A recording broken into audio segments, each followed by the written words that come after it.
Okay, here we have another sports camera, and I'm going to do an unboxing of this. I'm going to do an uncylindering of this Activeon CX Gold.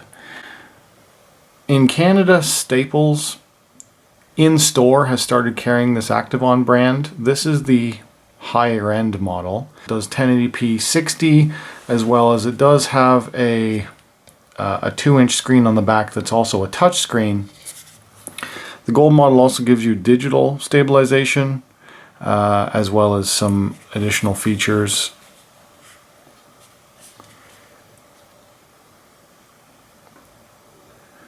It'll also do 720p at 120 frames a second, and it will do 640 by 480 at 240 frames a second.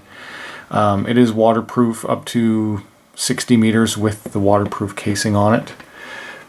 It is essentially a GoPro Hero clone, the equivalent of a GoPro Hero Plus LCD, which in Canada those are around $400. This retails full price for $300. When it goes on sale, you can get it down to around $250. I do think that is still a little bit pricey for what this is, but I wanted to try it out and see what it performs like. So I've already cut the tape, and this is the camera. So it does have a 170-degree field of view, but it is adjustable in the app so that you can change it down to different field of views. So I'm curious to try that.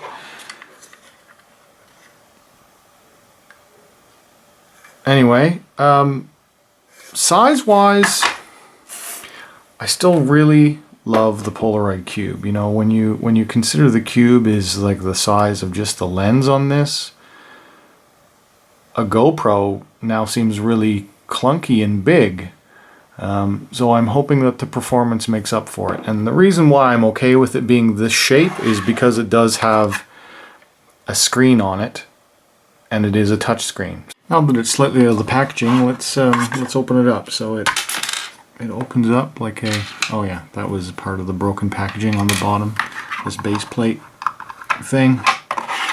So it's just a mount as part of the packaging. It's not actually a real mount. So this was in the packaging, this was kind of broken, and I talked to Staples about it, and I got a discount because of this, but at the end of the day, it doesn't matter. I thought that this was the actual mount itself, but it's not. So you get a mount with it. I just started opening up the waterproof case here.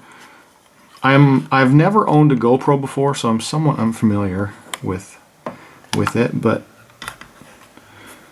the clip system is universal to a GoPro, but the actual waterproof case and the camera itself is a slightly different shape. Now, there's no real easy way to get this out of here that I can tell. It's just a friction fit. Oh, it's not very easy to do. Anyway, so that gets rid of the case, and here is the camera itself. The Activeon CX Gold. If the color is not your thing, this faceplate is replaceable. I did see that they sold these color packages. There's $30 for a little piece of plastic that just changes the color of your faceplate. This is the screen. I'll be curious to see what that looks like. As far as I know, this is like a select, and I don't know how the menu structure works yet. And what do we have here? Oh, it uses a mini USB, not a micro. It uses a mini, a micro HDMI out, and a micro SD card. This is for the battery, so the battery is not in it. So we'll find the battery now. Okay, so in with the rest of the goodies here will be all of the, let's just take a look, shall we? What do we get? App guide. Some sort of book manual.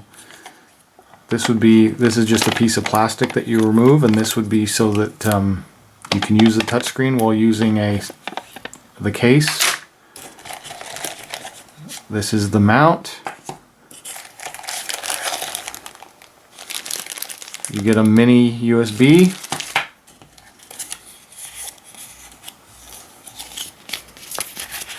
Stickers.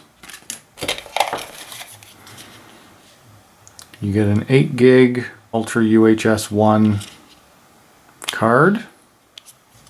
Okay, here's the battery.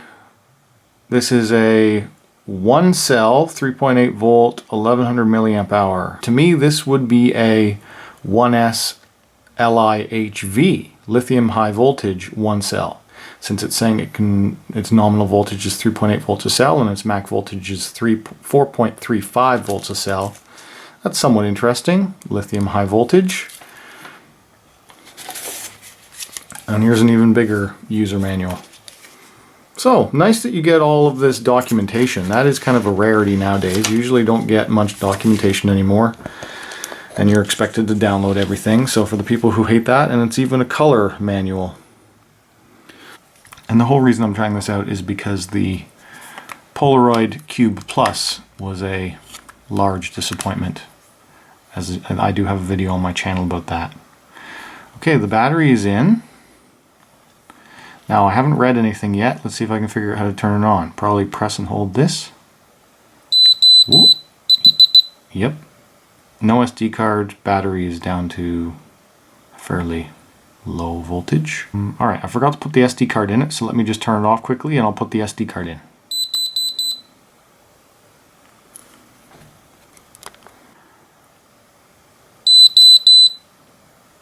Okay, we now have a memory card in it and it is turned on. So, how do you use the thing? It already comes default booted up at 1080p, 60 frames a second, and in wide mode.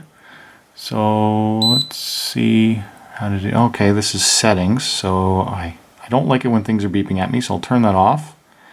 Microphone is on. Speaker should be volume, but anyway, looks like we have a brightness slider down here. Oh, it was probably at max. Yes, it was at max brightness before. We don't need max, we'll go half. I'll leave the microphone on. And let's go back. What's this button do? Video, photo, playback, setup. Okay. Video setup. Mode manual. Whoops, resolution. Yes, we want 1080p. Looping, time-lapse. Yeah, we'll leave it on manual for now. Time-lapse is nice. It's nice. Okay, already it's nice that it has time-lapse and looping. Field of view. Wide, super wide, medium. Okay, so super wide would be the 170 degree field of view. And it's on super wide now. How do we get back?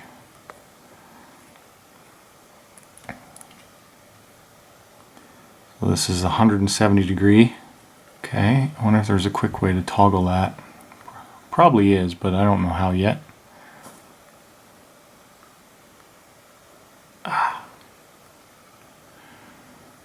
We saw what wide was. Let's try medium.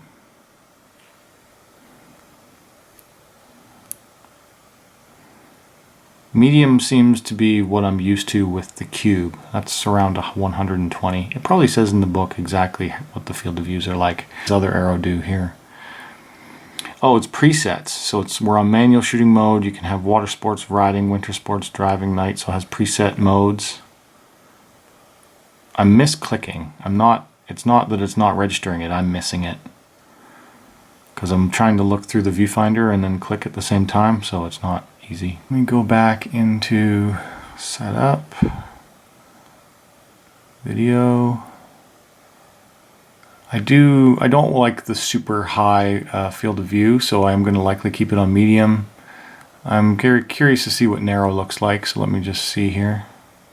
Still, as you can tell, if you look at a straight line and as I move the camera around, it does still have a slight fish to it. That's because the actual lens itself is incredibly fishy lens.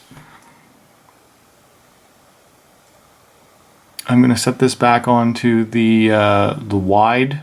I'm going to set it onto wide field of view.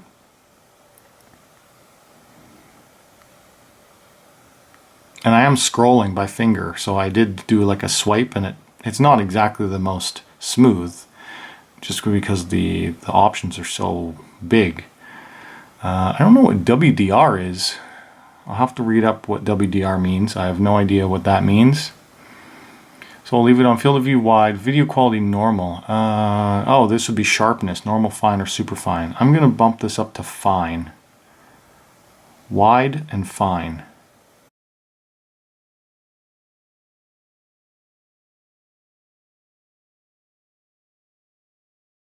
Okay, here's a quick update about the Activeon CX Gold. I'm doing a firmware update right now. It came with version 1.12 and the latest is version 1.27. And the reason why I'm doing the firmware update is because when I import footage, I get absolutely no sound. I have 3 clips that I have loaded. And I'm going to tell you right now, initial reports of this camera is not great. So it looks fuzzy and I get no sound. Noisy, I should say. It's a noisy camera. It's on 60 frames a second.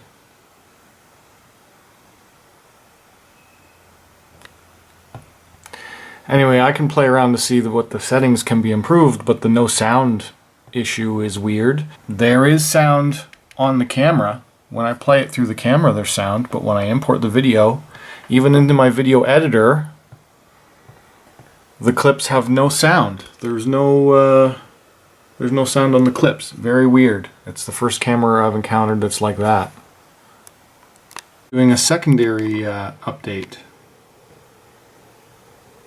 So it did the first update, it powered itself on, I powered it on again, it beeped at me 3 times, and now it's doing this.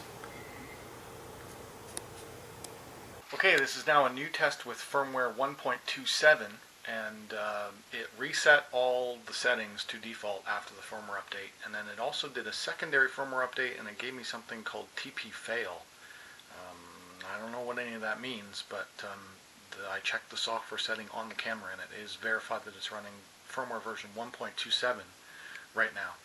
So I'm just going to give this a quick spin around. The only setting change from the first clip is that the new firmware as well as the image setting is set for normal instead of fine, and I want to see if that reduces some of the graininess of the video. I've changed the setting to be the medium field of view, so this is a 110 degree equivalent field of view light test, as well as just wanted to kind of see what the quality of the camera is like between lighting changes and just kind of carrying around in a vlog style. So I'm just going to do a quick little walk like this. Okay, here's the Activeon website showing the CX Gold camera, and I'm filming this with the CX Gold itself. And I just wanted to show a bit more of the specs about it. For the field of view, in the user manual it doesn't say what the field of view is, so the super wide is the 170 degree field of view, wide is around 140, narrow is 110. I have it set on medium. Medium is 110. I have it set on medium right now. Then narrow is around 70 degree field of view. I am finding that it's not exactly the best quality picture, but I'm gonna import some more and see what else there is. Also.